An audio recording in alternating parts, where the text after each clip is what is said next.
beaucoup de choses. Il l'a dit lui-même au début que ce n'était pas un politique. Aujourd'hui, il a été réélu. Ça veut dire quoi concrètement? Ça veut dire que les Gambiens lui refont confiance pour un deuxième mandat. Mais ça veut dire aussi que les Gambiens ont compris que c'est lui qui est capable aujourd'hui de nous apporter là, de nous emmener là où on veut aller. Et là où on veut aller, c'est très simple. On veut, une nouvelle démocratie. Deux, on veut une innovation avec des hommes politiques qui sont capables de respecter leurs engagements. Et le président Adama Barrow, malgré les conflits d'intérêts qu'il y a eu au départ, 3 ans, 5 ans, avec l'UDP et d'autres partis politiques, aujourd'hui, il a prouvé avec cette autorisation, on va dire, étatique pour pouvoir le poursuivre à la Cour suprême, il a prouvé que c'est réellement un démocrate de haut vol. Et je vais vous dire une chose, normalement la Constitution de 1997 interdit scrupuleusement de poursuivre un chef d'État en exercice. Mais il a accepté. Je vais vous donner encore un autre exemple. La candidature de Ousseynou Dabo aurait pu être refusée pour plusieurs raisons. Et une des raisons majeures, c'est que quand vous êtes condamné en Gambie, après ça se discute, sa condamnation, le pardon du président, quand vous êtes condamné en Gambie, vous ne pouvez pas vous présenter à l'élection présidentielle. D'accord? Il y a un laps de temps à laisser écouler. Malgré tout cela, il y a eu des discussions, on va dire,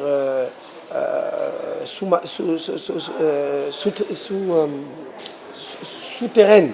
Il y a eu des discussions souterraines, en sous-marin même, si on veut dire, pour qu'on puisse laisser courir la candidature du président,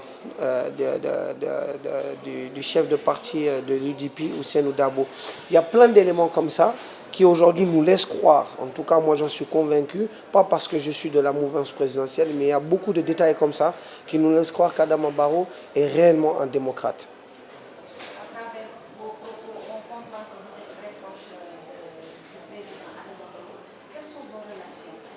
C'est des relations amicales, tout d'abord.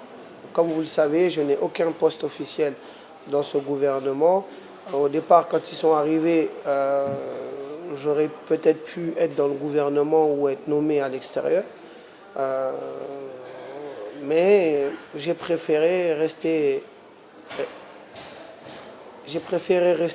vraiment en retrait de l'arène politique et de poursuivre d'autres activités et surtout aussi de m'occuper de ma famille.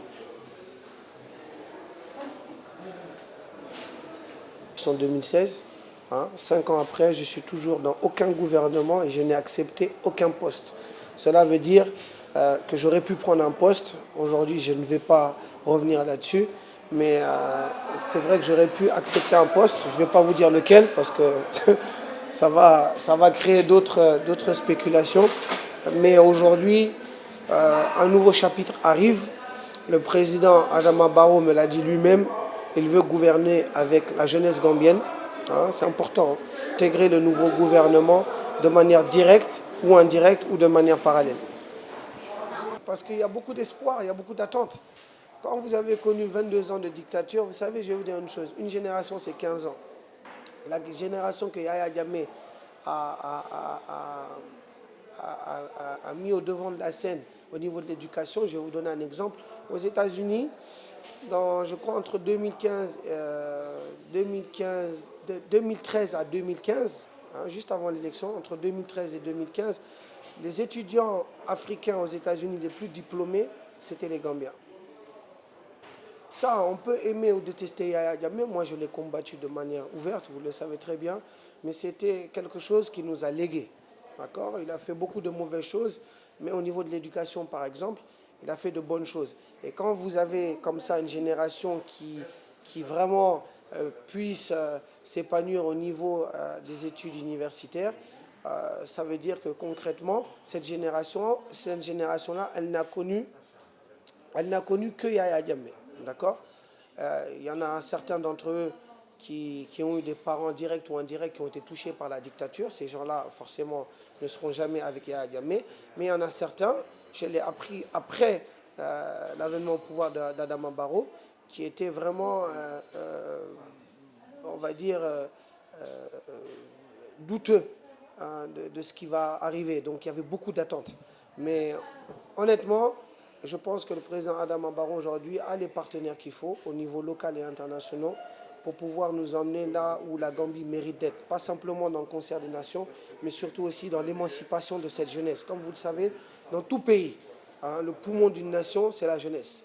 Si vous ne misez pas sur l'éducation, vous n'avez aucune chance d'avoir un changement générationnel de qualité. Ça, vous l'avez au Sénégal. Il y a d'autres pays dans la sous-région comme au Ghana, au Nigeria. Vous avez une jeunesse qui arrive au niveau étatique, politique, dans le milieu des affaires. Ça passe par l'éducation. Il faut créer des vraies écoles, hein, des vraies écoles de formation, des vraies écoles étatiques, qualitatives et techniques.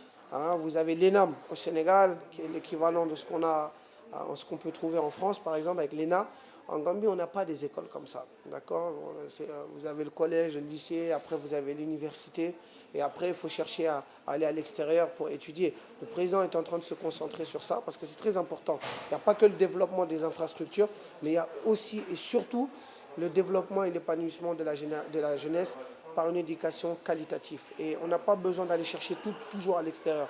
Il faut former nos jeunes dans nos pays avec des écoles techniques de renom, et puis après on va voir qu'est-ce qu'on peut faire pour emmener cette jeunesse-là, là où elle doit aller. Il y en a qui vont servir en Gambie et d'autres vont être appelés à servir à l'international. Et là, je pense par exemple à Fatou Bom Bensouda, qui a été la procureure de la CPI, qui a été le porte-drapeau de ce qu'on peut apporter de mieux, en tout cas nous, Gambiens, à l'échelle internationale. Outre l'éducation, les chantiers sont nombreux, on l'a dit. Outre l'éducation, les chantiers sont nombreux, on l'a dit. Mais est-ce qu'aujourd'hui, pour vous, pour les 5 prochaines années, quelle doit être quand même la feuille de route du président? Quelles sont les urgences le plus... qu'est-ce qu'il faut résoudre le plus urgemment? Le président, quand il est arrivé au pouvoir en 2016, il a mis 2 ans à créer ce qu'on appelle le plan national de développement, qui était un plan entre 2018 et 2021 sur 3 ans. Sur ce plan-là de National Development, NDP, National Development Plan, il a atteint, parce que le problème, je pense qu'il n'y a pas assez eu de communication sur les réalisations du président, il a atteint un peu plus de 50. Moi-même, à un moment donné, je me suis dit, peut-être que cette élection va être du 50-50. Mais dans les dernières semaines de campagne, on a tout de suite compris que les Gambiens ne sont pas dupes. Ils ont compris que le président a respecté plus de 70% de ses promesses électorales, malgré les conflits d'intérêts avec l'opposition. Donc pour répondre à votre question, il y a eu beaucoup de travaux d'infrastructure qui ont été mis en place. Vous qui êtes sénégalais, il y a le pont de Farafeni, qui est un pont qui est un projet de plus de 40 ans, d'Abdou Diouf jusqu'à aujourd'hui avec le président Macky Sall et le président Adama Barrow. Les promesses qui ont été faites, elles ont été tenues. Voilà pourquoi le président Adama Barrow a été réélu haut la main. Aujourd'hui, ce que je pense qui doit être prioritaire, c'est surtout la jeunesse et l'éducation. Au lendemain de sa victoire, il a fait un discours à Makati Square, d'accord, où il a dit ma prochaine priorité, c'est la jeunesse pour ces 5 ans. Ça veut dire beaucoup de choses. Ça veut dire l'éducation, ça veut dire ce qu'on appelle chez nous les Skills Training Center, les centres de formation technique, hein, ce qu'on appelle centres de formation professionnelle ici. Donc le président va s'atteler à respecter cette nouvelle promesse, miser sur l'éducation à 100%. Après, je crois qu'aussi, il faut accélérer les réformes dont il avait promis en 2016 sur la sécurité, les réformes de la sécurité, les réformes institutionnelles. On a besoin de réformer nos institutions.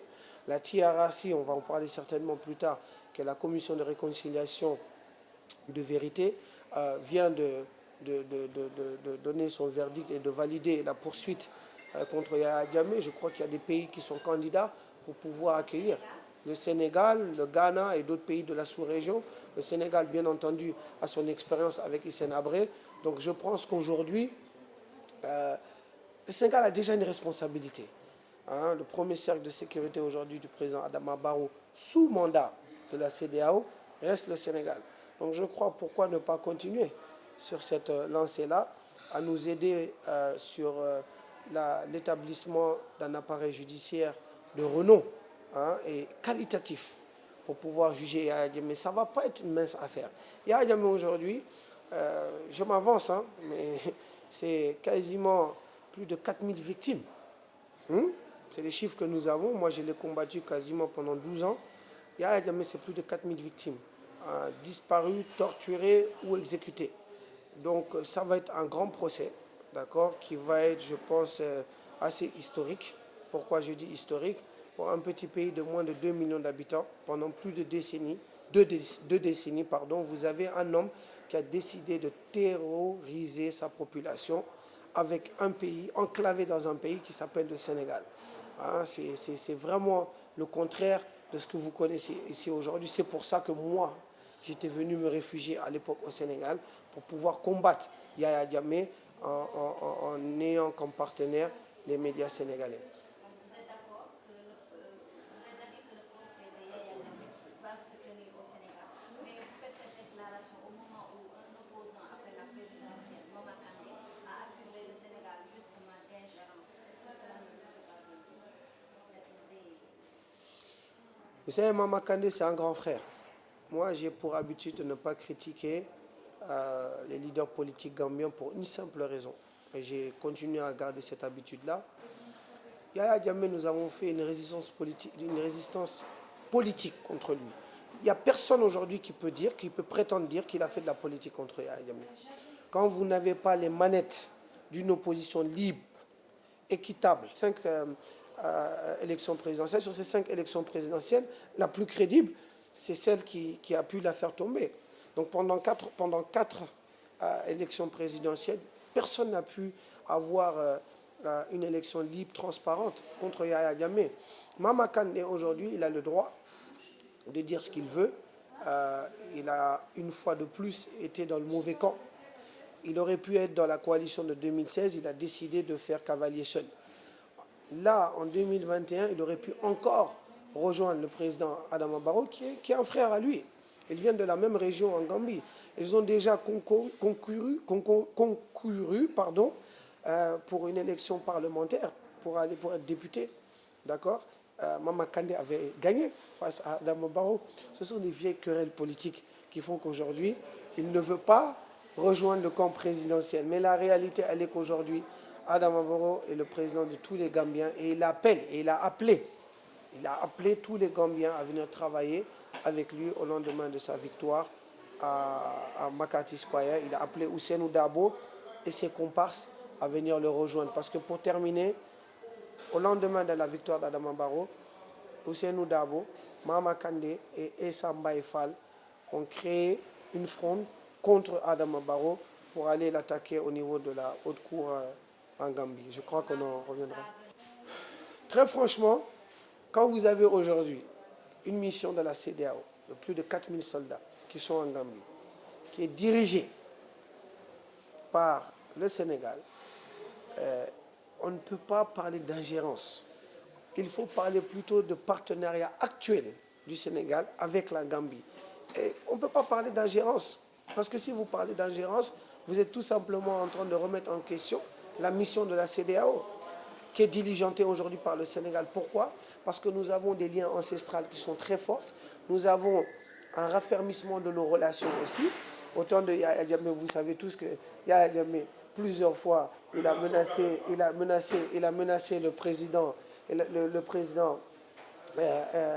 Abdou Diouf, Abdoulaye Wade, après Macky Sall. Donc aujourd'hui, il n'y a aucune raison de parler d'ingérence du Sénégal. Bien au contraire. Sans le Sénégal, moi, je le dis très solennellement, je ne pense pas que Yaya Jammeh serait tombé. Je vais vous dire pourquoi et je terminerai par là. Rappelez-vous que le président Macky Sall avait instruit Mankeur Ndiaye, qui était ministre des Affaires étrangères à l'époque, de faire du lobbying, d'accord, au niveau du Conseil de sécurité de l'ONU, pour que ce Conseil de sécurité de l'ONU puisse donner un mandat à l'Union africaine, que l'Union africaine puisse envoyer une mission de la CEDEAO en Gambie pour ce qu'on appelle ECOMIG chez nous, pour essayer de faire partir Yaya Jammeh avec une négociation. Faute de quoi, ils auraient utilisé la force contre Yaya Jammeh. Et ça, c'est le Sénégal qui est devant. Et le Sénégal est devant parce que le Sénégal est membre des pays de la CEDEAO qui sont actuellement en Gambie. Maintenant, on peut dire ce qu'on veut, mais la réalité, elle est là. Il n'y aura jamais de fin entre l'histoire du Sénégal et l'histoire de la Gambie. Nous sommes nés quasiment ensemble. Nous allons aller au bout jusqu'à quand, je ne sais pas, mais nous allons aller au bout ensemble. Pourquoi je parle de ça? Quand vous prenez le Sénégal et la Gambie, nous avons exactement les mêmes liens ethniques. Nous parlons exactement les mêmes langues vernaculaires. D'accord? Ça, c'est un. De deux, quand vous prenez sur le volet géopolitique le Sénégal et la Gambie, nous sommes enclavés. Personne aujourd'hui ne peut venir attaquer, je parle bien d'attaque. La Gambie sont passés par le Sénégal. Quand vous prenez tous ces paramètres-là, il faut être sérieux, il faut être pragmatique et il faut être responsable. Si aujourd'hui la Gambie a un problème X, on l'a connu en 81 avec le coup d'État de Kouka Samba Sagna, c'est le Sénégal qui est intervenu. C'est le Sénégal qui a rétabli Sadara Diawara au pouvoir. Donc il faut, avant de juger ou de conclure, il faut revenir dans l'histoire. Et quand vous revenez dans l'histoire, il faut avoir un discours responsable. La Gambie ne peut pas aller sans le Sénégal et le Sénégal ne peut pas aller sans la Gambie. Après, les politiques et les gens qui ne connaissent pas l'histoire de ces deux pays peuvent dire ce qu'ils veulent. Nous, aujourd'hui, en Gambie, nous voulons s'inscrire dans l'histoire avec le Sénégal et non pas sans le Sénégal. Actuellement, c'est une très bonne question et je vais vous répondre sans langue de bois. Actuellement, il y a une mission de 4000 hommes de la CEDEAO qui regroupe les 15 pays de la CEDEAO militairement dans notre pays. Il faut prendre ses responsabilités quand vous avez une échéance comme celle-ci. Je crois qu'il faut sécuriser notre intégrité territoriale. Sénégal-Gambie, mettons les militaires, mettons la sécurité là où ils font. Là, quand vous parlez de la Casamance, moi tout de suite je pense au MFDC. Si c'est de ça que vous avez peur, le Sénégal est capable de sécuriser cette zone rouge, que moi j'appelle zone rouge, avec son armée, mais elle peut avoir aussi un renfort de la CEDEAO. Et si ce n'est pas suffisant, elle peut même faire un appel aux Nations Unies. Les Nations Unies sont capables, il faut mettre le paquet, il faut mettre vraiment les armes qu'il faut. Il faut faire comprendre à Yahya Jammeh pendant 22 ans. Il nous a tous tyrannisés. Que ce soit le Sénégal ou la Gambie, il y a eu beaucoup de menaces. Il a fait exécuter des Sénégalais, il a fait exécuter des Ghanéens. Il y a 44 Ghanéens qui ont été exécutés. Il avait utilisé à l'époque des arguments qui n'étaient pas valables pour exécuter les Ghanéens. Il avait exécuté 2 Sénégalais qui ont été, moi, le début de mon engagement contre Yahya Jammeh, Tabarassam et Djibril Ba, et j'en passe. Donc si on décide de poursuivre Yahya Jammeh, il faut mettre les conditions sur la table. Ces conditions-là doivent être militaires, sécuritaires et politiques. Aujourd'hui, le Sénégal et d'autres pays de la sous-région sont capables de convaincre le Conseil de sécurité de l'ONU d'envoyer un renfort, d'accord, des militaires et de la police. Ils ont une logistique qui est énorme au niveau des Nations Unies pour épauler la CEDEAO. Si ce n'est pas suffisant avec la CEDEAO, ramenons cette force-là des Nations Unies et vous allez voir à partir de ce moment-là, moi je pense que la seule crainte, c'est peut-être le MFDC. Mais je ne vois pas. Et puis le MFDC est diminué depuis le départ de Yahya Jammeh. On connaissait les ramifications avec Salif Sadio et autres. Aujourd'hui, on n'entend plus parler de l'aile de Salif Sadio. Ces circonstances, elles sont connues de tous. Moi, j'ai toujours décidé d'affronter Yahya Jammeh de manière frontale. À l'époque, les autorités sénégalaises m'avaient donné vraiment une mission, hein, je vais dire ça comme ça, de manière tacite. Hein. C'est un accord tacite. On m'avait donné une mission, c'était de pouvoir communiquer à partir du Sénégal sans en faire plus. Moi, j'ai décidé, le moment opportun, d'aller où on devait aller pour vraiment repousser Yahya Jammeh là où il méritait d'être repoussé. Il connaissait un seul langage, c'était le langage de la force. J'ai été expulsé parce que j'avais soutenu les militaires qui avaient tenté de l'enlever par la force. Vous savez, quand vous combattez une tyrannie comme celle de Yahya Jammeh, il y a 2 possibilités. Il y a l'option de la communication et de la propagande politique et l'option de la force. Quand l'opportunité de l'usage de la force s'est présentée à nous, on l'a utilisée, à nos risques et périls. Ça n'a pas marché. Moi, j'ai été arrêté ici, j'ai été expulsé. Et après, je suis revenu au Sénégal. Quand Yahya Jammeh a quitté le pouvoir, enfin, quand il y avait l'impasse politique, j'ai été rappelé par les autorités politiques de ce pays, d'accord. Après avoir formulé la demande, d'accord, parce que c'est moi qui ai formulé la demande, on m'a appelé et on m'a fait revenir au Sénégal pendant l'impasse politique où j'ai aidé les autorités de manière très neutre à pouvoir convaincre Yahya Jammeh de quitter le pouvoir sans usage de la force. Non, ce n'est pas un quiproquo. Comme une fois de plus, je ne vais pas avoir une langue de bois ici. On m'avait demandé de ne pas aller frontalement avec Yahya Jammeh, chose que j'ai refusé de faire.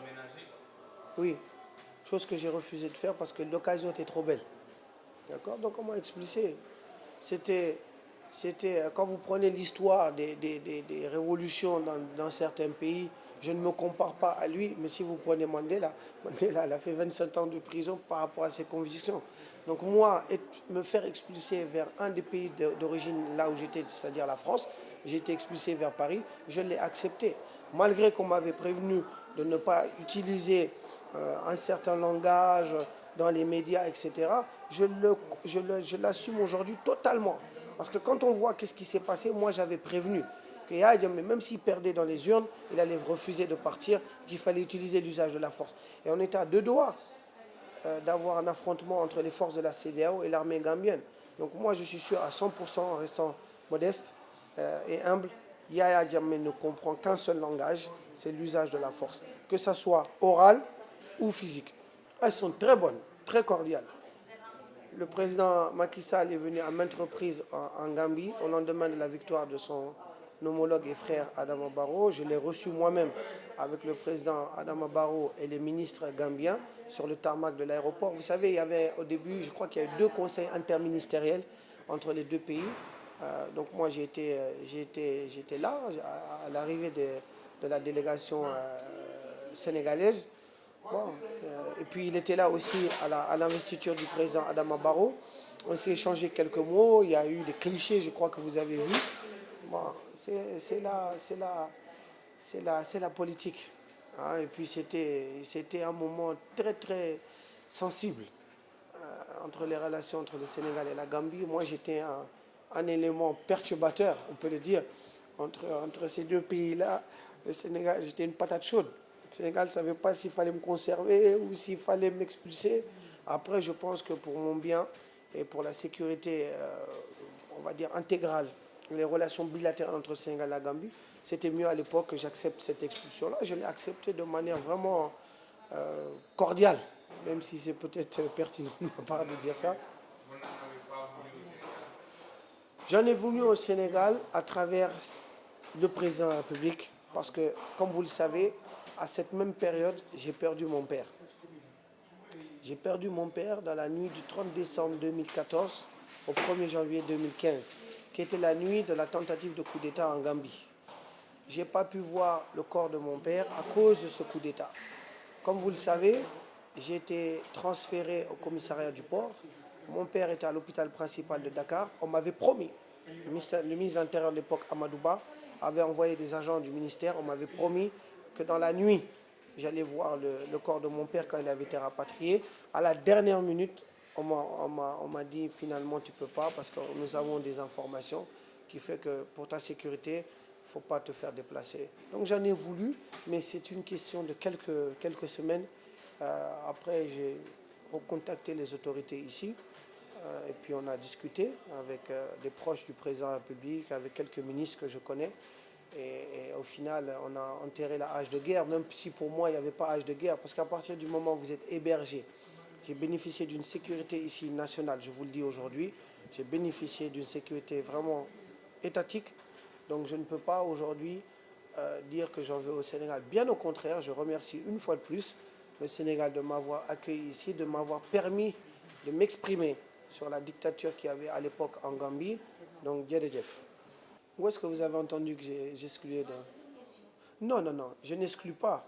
Moi, je suis un fils de la Gambie, je suis au service de la Gambie. Je suis un ami du président de la République, je suis un ami de cette jeunesse aujourd'hui. Et quand je parle de jeunesse, il n'y a pas que Cheikh Sidi Abayo en Gambie qui a aujourd'hui le potentiel de rejoindre le président Adama Barrow dans peut-être un futur gouvernement ou d'une collaboration divers. Vous avez d'autres noms, hein, je ne suis pas là pour faire leur promotion, mais vous avez d'autres noms de l'arène politique qui sont en train d'émerger, qui sont capables aujourd'hui de rejoindre le président de la République, de faire une alliance avec lui à court, moyen ou long terme. En ce qui me concerne, je l'ai toujours dit, je suis au service de mon pays, je suis au service du président de la République. Ça fait 5 ans que j'ai ce discours-là, mais je suis quelqu'un aussi de très noble et j'attends mon heure. Si le président a besoin de moi, je répondrai certainement favorablement. S'il me demande aussi de le servir autrement, je répondrai aussi favorablement à cette demande. Je parle beaucoup de... Oui, je parle beaucoup de jeunesse. Je parle beaucoup de la jeunesse, mais je parle aussi beaucoup de langues étrangères. Je parle le français, l'anglais, l'espagnol, l'italien, le néerlandais. Voilà, donc je peux servir à plusieurs ministères. Voilà, moi je suis vraiment un fils de la Gambie, je suis capable de servir mon pays à divers horizons.